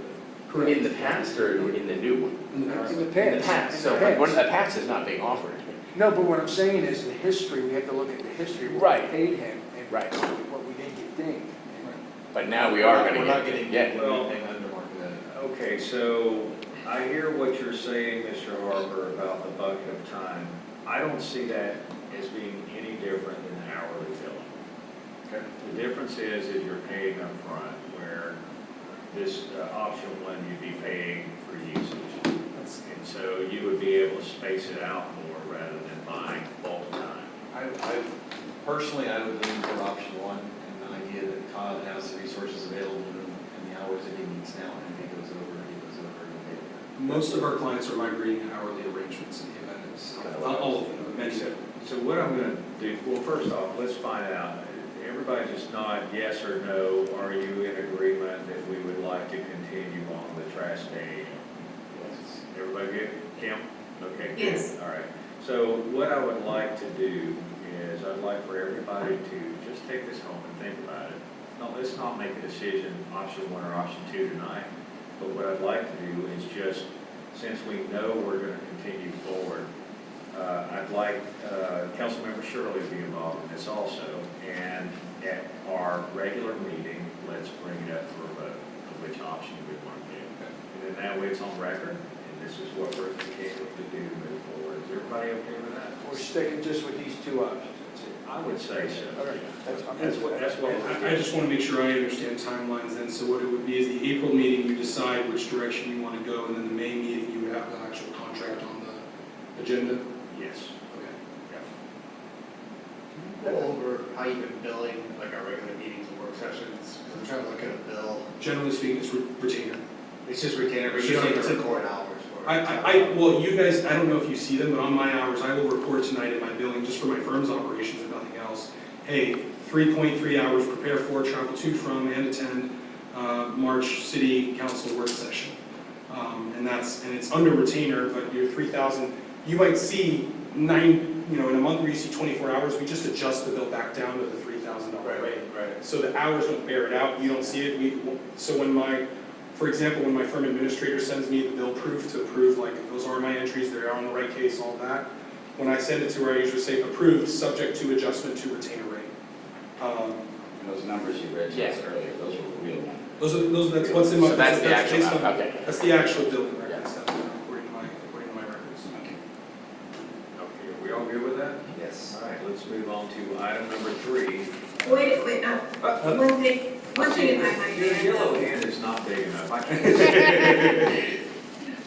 If we do get the opportunity to meet Mr. Trask, Yeah, you will, and he has covered some of your meetings I for me. remember him. He has been here before, Yeah, he's a but good he guy, may not have been here at the time. He's not as handsome as me, it's easier to forget, no, and I will make that talk. Frankly, there's this weird delicate balance when you do items like this, he had another commitment tonight, so it wasn't as much of an issue. But one of the things he and I talked about was this is the work session where you start to talk about it, and we don't want to come across as too heavy-handed by saying like, here's heir apparent, what say you? If you don't wish to go in that direction at all. And so Right. to not be presumptuous, let's have the discussion first. And if you're willing to move in that direction, understanding the limits of the schedule, then, okay, he may well be covering your next meeting, frankly, based on my competing commitments. I might have to be in Brevard County that day. So, those are the sort of things we're looking at. The one thing that I would like to see, since not everyone has met Tom, I would like him to appear at our meeting Absolutely. right before during this agenda item. And so he can introduce himself, we can ask him questions, and then we can decide which one we actually want to go on. I'm sure we will have already made up our mind, but it would always be nice for everyone to have a good, warm feeling about who our new city attorney is. Everybody good with that? Okay, all right, cool. Now we're on to item number 3. You can put your hand down now. All right, thank you. Which is to discuss the beach access landscape. Mr. Reefer. Thank you, Mayor. So I laid out on a large 11 by 17 paper, 2 separate plans for the 3 beach accesses that we have with Miller Shore. Just a recap, when I brought the prices of the sod install to the council meeting, we're looking at being most likely, most bids being about $25,000 for install for the full areas of grass of these accesses that we had prior to the storms. So plan 1 incorporates using some shell on these accesses, and I started with just laying shell on the side lines of the prior parking lot, so the north and south. It's a piece that reduces cost, and as you can see, as I calculated the shell by square feet, and that was calculated based on the depth of 3 inches, and use the cost that we get delivery of shell. And I propose that the staff does the shell install. That's not too hard for us. But then I also laid out the areas of sod. We would have to put the grass in, which would be towards the western portions of the parks. And I calculated out the area of the sod and what that would cost at our pallet delivery rate. If the staff was to throw down the sod, or if we were going to pay for sod install with the delivery. So we got plan 1, and we got plan 2. Plan 2 is more shell. That's extending the shell on the north and south sidelines of the property, all the way up to the seawalls. Reduces the area of sod needed. And just to show you, these plans, it's the same at the top on the layouts and the costs. It's just duplicated on each side of the paper. And the difference is the 3 layouts and how they compare. So as you can see, plan 1 with a little less shell is a more expensive plan. if we were to pay for the shell and install it, we're looking at a shell price of about $4,230. And then with the sod install price being at $15,900, with the staff delivery only being about half that. So bear in mind that if it's gonna take more time, and obviously the staff has other projects that we do, but we could probably save about half the cost on install if we were to do it, spread it out, and throw it ourselves, meaning possibly get volunteers. But I wanted to lay out these costs. When we talk about Plan 2, we incur a little bit more cost for shell, so about, $1,300 or so, $400 more. But then the sod price will fall, so we're not gonna need as much on the install. So if we were gonna have a company install, we're looking at about $10,500 if the staff was going to have it all delivered. And put in a smaller amount of grass, then we're hovering around $6,000 per staff install. Let me ask you something, or let me ask the council this. Whenever Councilmember Shirley suggested shell, did everyone think we were talking all shell? Or did everybody think? That was an option. Okay, I was just wondering, because that's what I thought we were talking about, and now it looks like we're just talking about the edges of the property for shell. Oh, that's, okay, yeah, so you're saying the yellow outline is Yes, the that's shell, is the shell, and the Right, green so is. basically this Okay. is more And- shell. Oh, okay, there, I see the I shell. think I was looking for the. what she was alluding to was that we don't want to have to do this again. Right, right. So if it flooded again, we would be right back to square one with resodding and replacing the. Do you think the sod would stay, I mean, the shell would We'd stay? stay in the same boat again if water rose up high. But I do understand there's aesthetics to having the sod, and it's nice and it's pretty, but at the end of the day, these little strips of shell don't really buy us anything. Is it more or less to put shell in than It sod? reduces the cost by lots. So Plan 1, you're reducing your cost on, so you see your shell with a sod install, you're getting it under 20,000, when we were looking at about 25,000. Then Plan 2 gets it closer to 15,000, so almost a $10,000 savings. Now, shell is obviously your cheapest option if you can cover the whole area in shell, but I mean, that is going to be a complete difference than what we're used to. Yeah, of course. You know, the problem with shell is it looks nice and then it gets weeds, and then you have to Yeah. keep throwing all these chemicals down to kill the weeds. Why wouldn't we go with the xeriscape type of landscape, or native, long leaf shell? And the other question I would have is, why couldn't we get some type of sponsorship to have different companies pay for different parks aesthetics as far as the landscaping, as far as, we use the foundation as an opportunity to generate interest in sponsoring the landscaping of the park. One thing you're gonna find out about Bel Air Beach is nobody wants to sponsor us. I don't know if you could do that with the lot agreements. With the what?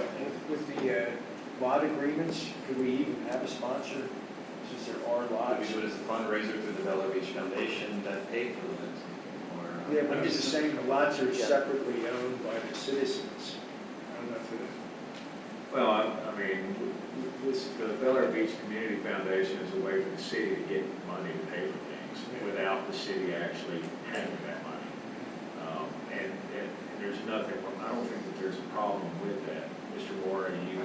I'm not aware of a direct issue. I obviously want to know more of the particulars, and I understand what you're talking about in terms of the trustees and the lots and some of that, and that, but again, one of the issues is that, we've assumed maintenance responsibilities for portions of that, and we have the ability to implement those changes however we wish.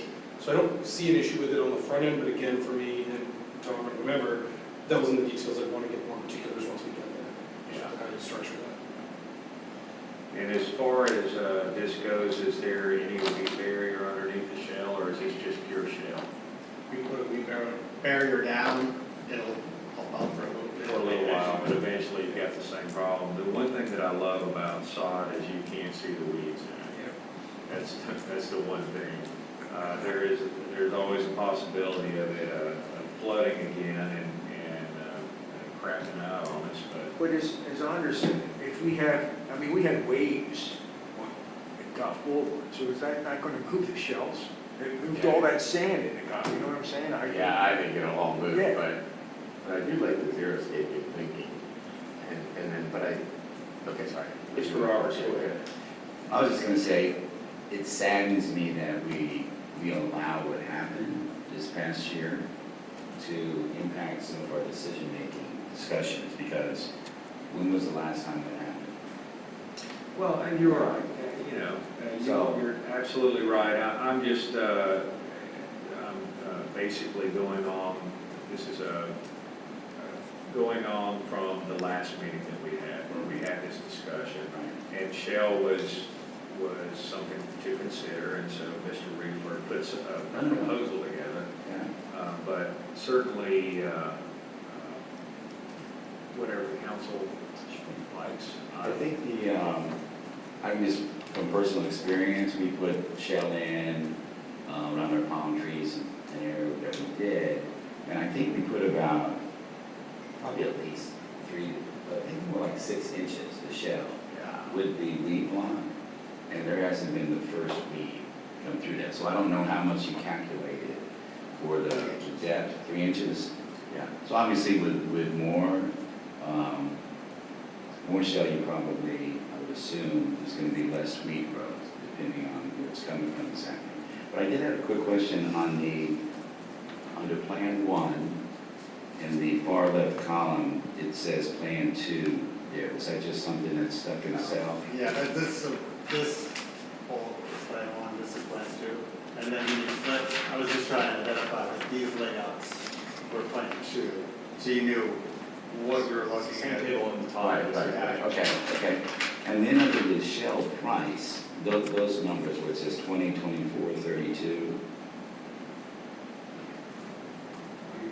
Yeah, the second. Oh, on the second Plan 2, yes. What is that? That should keep it going.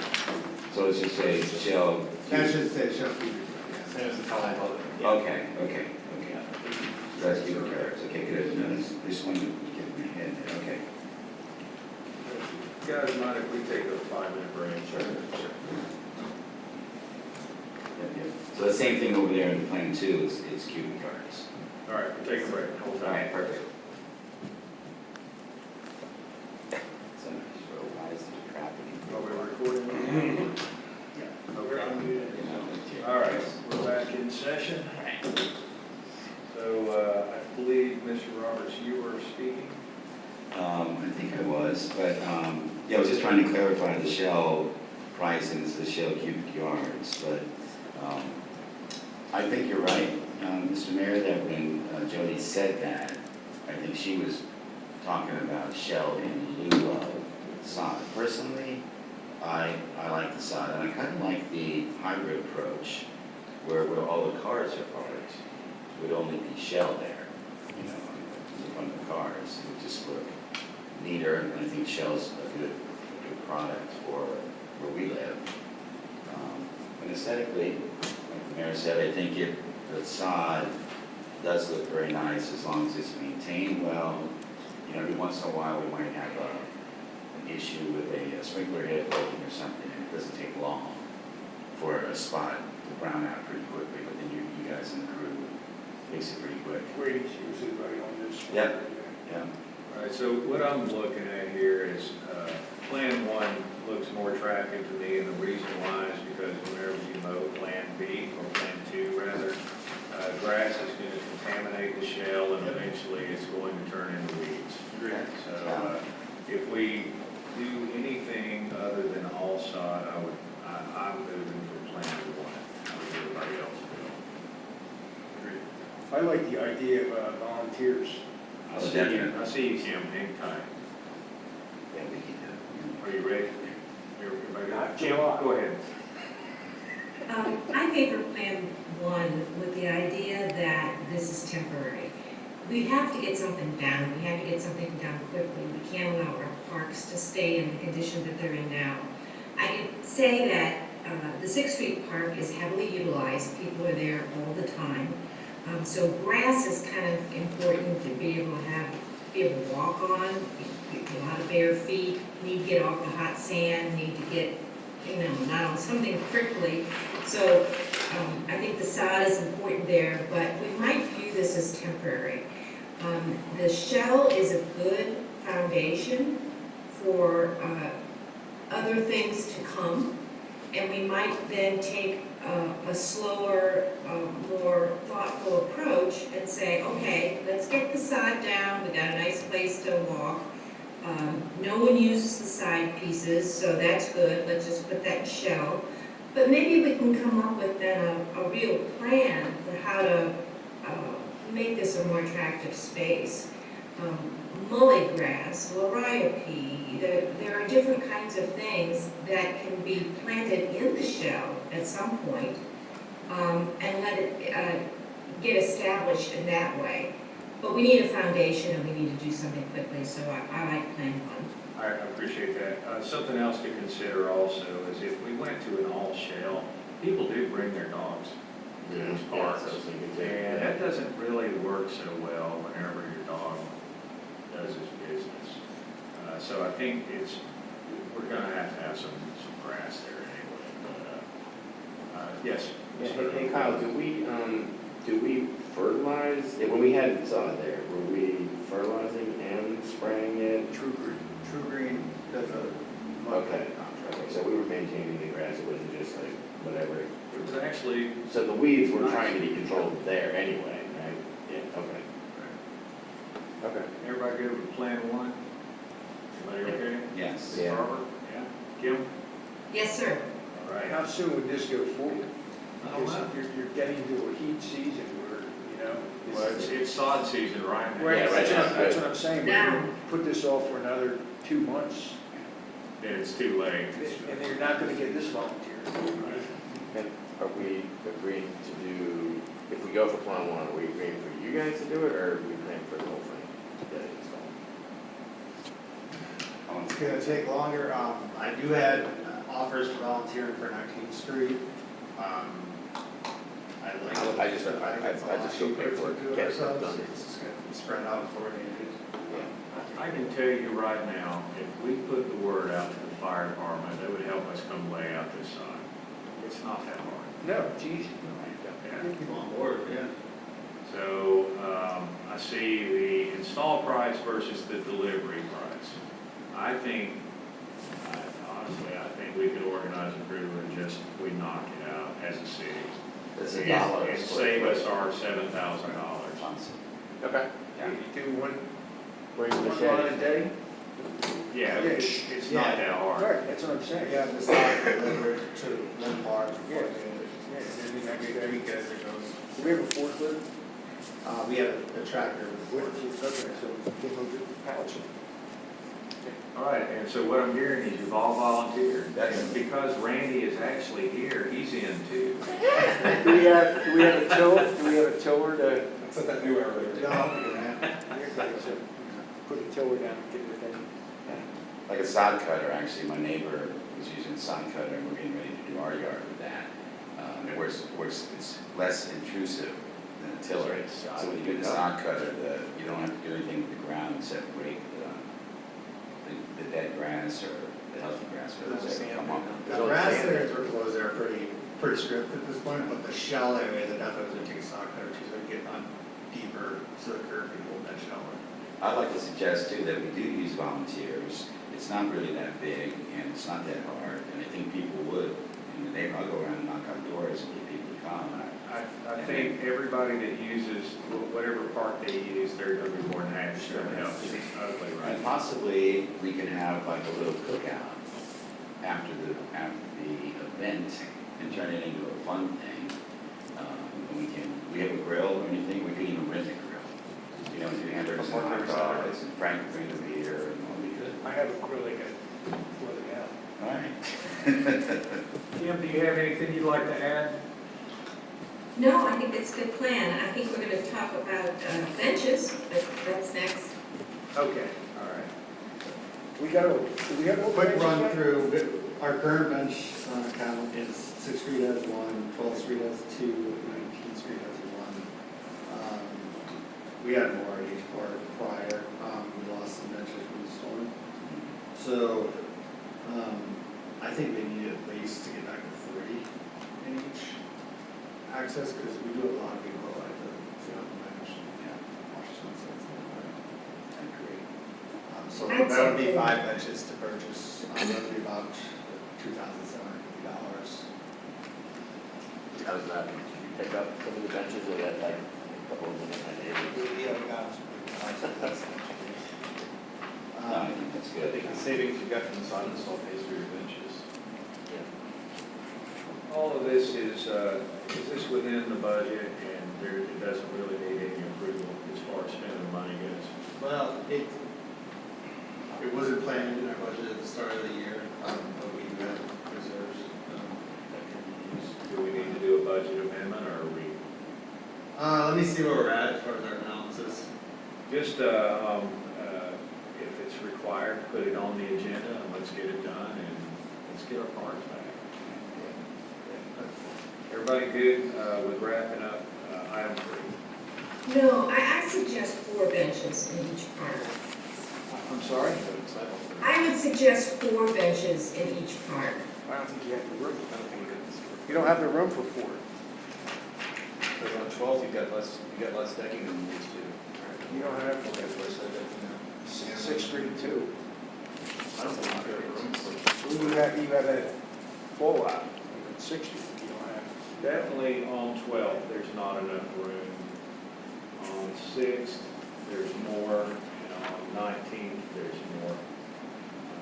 We had 3 on 6, and that was pretty, that was, yeah. I think you do 3 per and then rearrange it if you need Can we start with what we had and then add more and add it to the budget or something?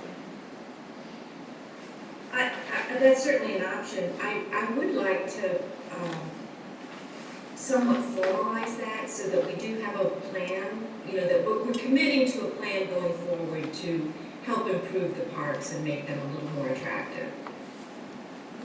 With plantings and seeding, I think we should look at a little shade. There's no place to escape the shade.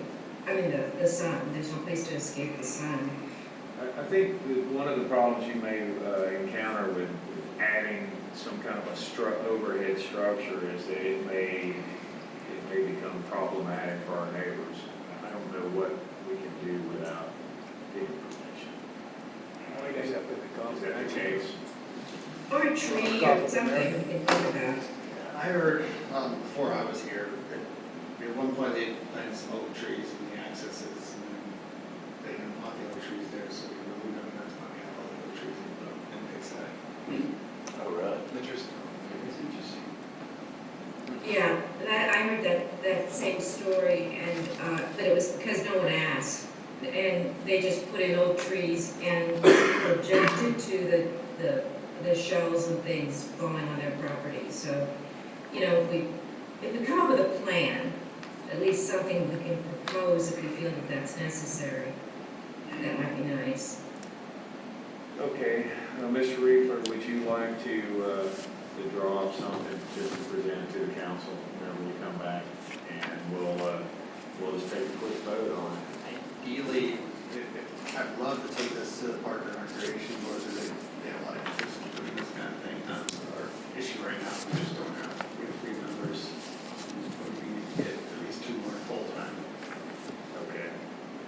Is that for the plan element? Could this be an The plan that she's opportunity? talking about, or just Well, explain it's this? parks. For the plan element. For the planning element, not That's just part that, of this the- part we're saying go Yeah, without. this is good. Yeah, this is go without, It's, yeah, okay, yeah, it's the good, okay. expansion of what we've got. We thought with the idea of using this opportunity as something for recruitment for Parks and Recreation, maybe park captains or something of that type, so that you've got a group of individual residents that, to your earlier point, people gravitate toward the park they're used to. Right. So maybe there's an opportunity for some neighborhood ownership and or maintenance and or recruitment of people into Parks and Recreation to manage this process. Okay. I want to move on from this, but right now we're Plan 1 landscaping, and then we're gonna discuss the benches at our next meeting. Is that okay with you, Kim? Yes, sir, thank you. Okay, all right. You can put your hand down. Yes, sir. All right, now we're on to item 4, Marina Power Update. Take it away, Mr. Reefer.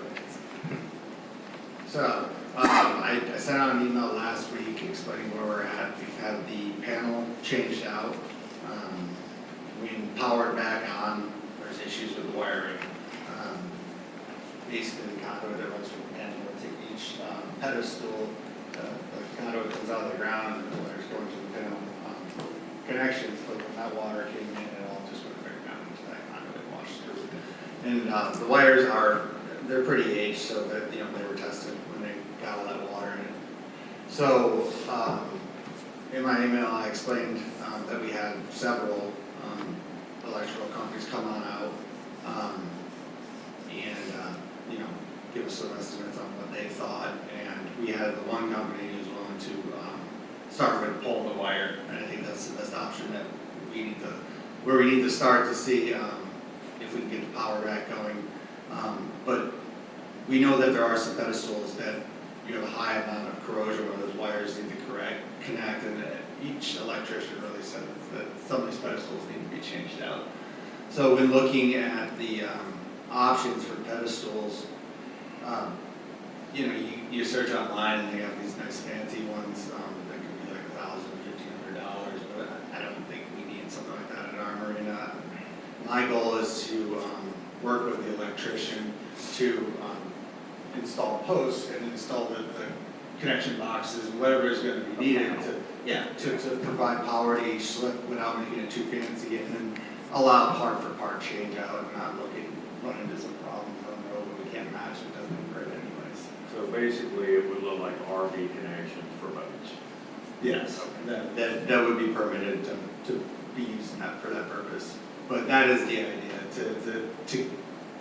to get the marina back functioning, each slip working, and then set it up for future maintenance that, is something that is not gonna be a high cost and is easy to. And that probably saved us about $1,000 per pedestal, right? Pretty close to it.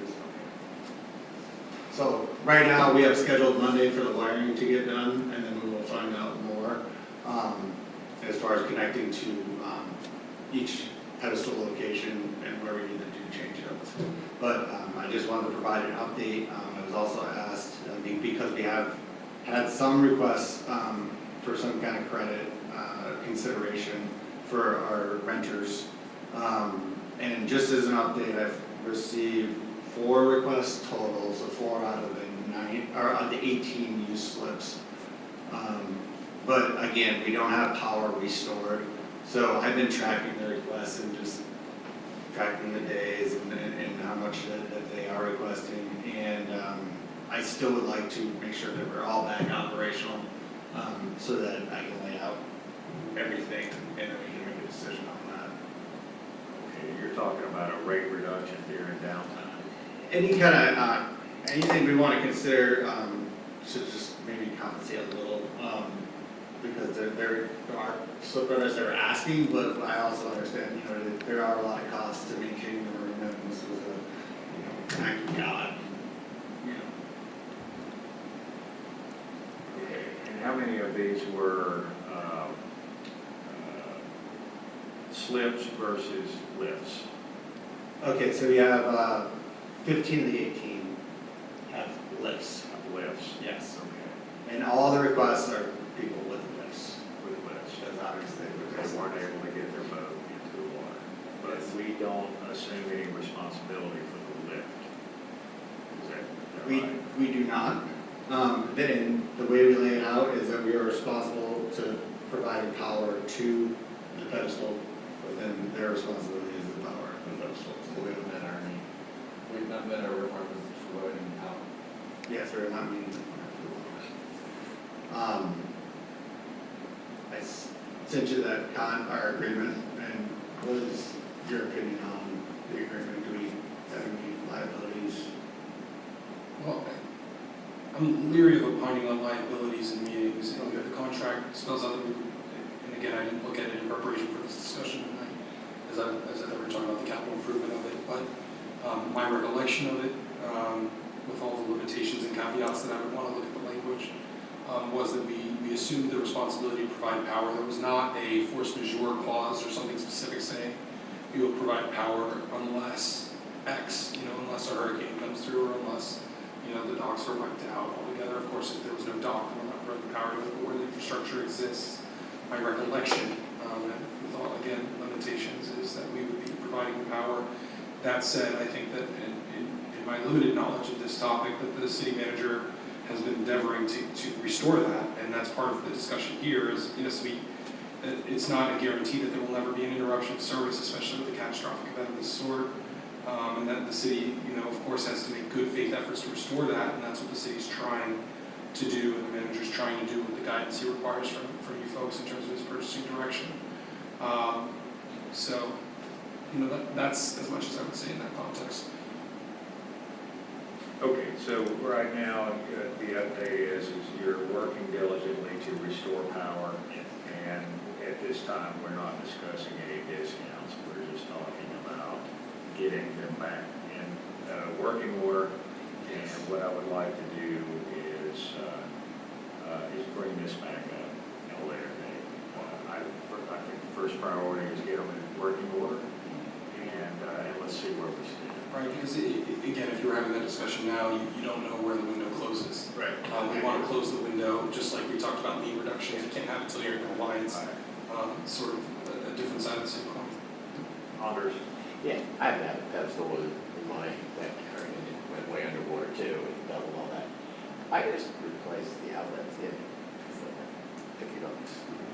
But, I mean, I don't know what these pedestals are, they're real, okay, so they're way more than just, yeah. The problem is that we actually have electrical code that says if salt water intrudes an active circuit, Right. you're supposed to replace the entire circuit. Which I'm saying the circuit, I mean, most of the cost of the pedestal is the stupid fancy box that they put on. Right. It's the box, I mean, I changed all the wire feeding from my house to it, and I didn't know, I had an electrician do it. And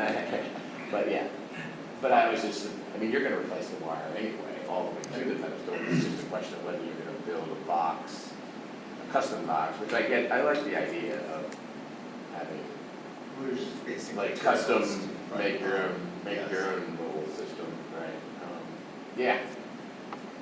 If you think the pedestal is really that destroyed, They You know, were just they were replace the rotten outlets. already. Yeah. They were rusty, and everything was They're metal pedestals. loose on them. metal Yeah. pedestals. Yeah, they Plastic housing, so they were beyond their time they're. Okay, all right, prior to the storm, and were being patched on from time. okay, makes sense, okay, yeah. Member Wellings, please turn your microphone on. Thank you. Thank you. All right, any other comments on the Marina Power update? No? All right, let's move on to general business. Do we have any general business? Mr. Reaper, I believe you attended a roundtable. With Congresswoman Luna at 9:30 today at the Trade Winds in St. Pete Beach. We sat down with Congresswoman Luna and her staff and the Director of Florida Department of Emergency Management, Kevin Country, and there was representatives from the beach communities. And it was a meeting that was called because they received the letter that the big C put together, and they wanted to do a follow-up just to and in person to hear grievances and any recommendations to improve FEMA, improve how the whole 50% works, to get ideas of how the state, I guess the general gist of it is during and after these storms, FEMA is the federal entity that has the general guidance of the 50% rule. When it comes all the way down to the citizen level and they ask, why am I held to this? The answer is because FEMA has this rule. And, they go all the way back up and say, we don't believe that we should be held to this rule. And then FEMA is saying, we have these guidelines, we pass along to the state, and the state is responsible for managing this, making sure that there's compliance to this rule. But in the discussion, the idea is to give, to reorganize the program and how it works so that more power is given to the states to control these rules with how we control our flood insurance, like the whole program, the National Flood Insurance Program, at the state level, so that regionally, like the states have better control over how they're applying these the 50% rule and compensating for the high insurance premium prices. And, there was a lot of good ideas shared. I don't know where it's going to go from here. Adding to that, just as context, as you talk about transitioning to state responsibility, in the last 24 hours, the president executed an executive order. No clear directions in it, but the language is a local government emergency preparedness, achieving efficiency through state and local preparedness from the White House. In Section 2, policy, it says it's the policy of the United States that state and local governments and individuals play a more active and significant role in national resilience and preparedness, thereby saving American lives, securing American livelihoods, reducing taxpayer burdens through efficiency, and unleashing our collective prosperity. In addition, it is the policy of the United States that my administration streamline its preparedness operations, update relevant government policies to reduce complexity and better protect and serve Americans, and enable state and local governments to better understand, plan for, and ultimately address the needs of their citizens.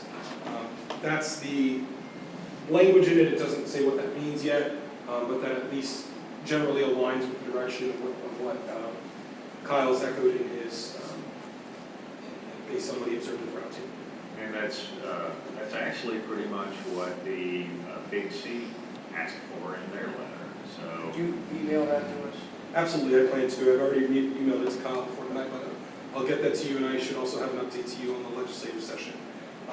That sounds promising. As from the attorney, I've always got to look like, where's the details on that? How's that going to work out? And one of the concerns is in a landscape where they're talking about, possibly eliminating FEMA or FEMA reimbursements at a federal level. That means the money's got to come from the state or come from the local government. Simultaneously, we're having conversations in the state about eliminating ad valorem taxes. So, where are your resources going to come from to provide the services that you're going to be expected to provide? Whether it be that or other cuts and preemptions, there's proposals in the legislature right now about expanding your maximum liability to $1 million, $3 million based on events. So, just, there's a lot of ways this can look. And to echo on what City Attorney Mora just read, while everything's going on, Nick DeSiegli is working on actually a decent bill, and it lays out sort of like he knew this was coming. It lays out some very detailed guidelines on how we're supposed to manage and be prepared for storms. If you look back and you think about what happened, there were so many things that we did not know because we've never experienced this, and it was all a learning curve. Well, now that we've got this information, the bill actually just says, hey, as a responsible municipality, here's the things that you're supposed to do. But at the same time, the county, here's your list of items that you need to take care of. And as a state, here's the list of things that we're going to take care of. There were only a couple of things in that bill that I thought were questionable. One of them was you have to add staff during the after the storm, where you're trying to determine substantial damage, and you're handling permitting, and you're also trying to clean up your city, and well, who's paying for that? Where does that come from? So that was one of the questions that I had.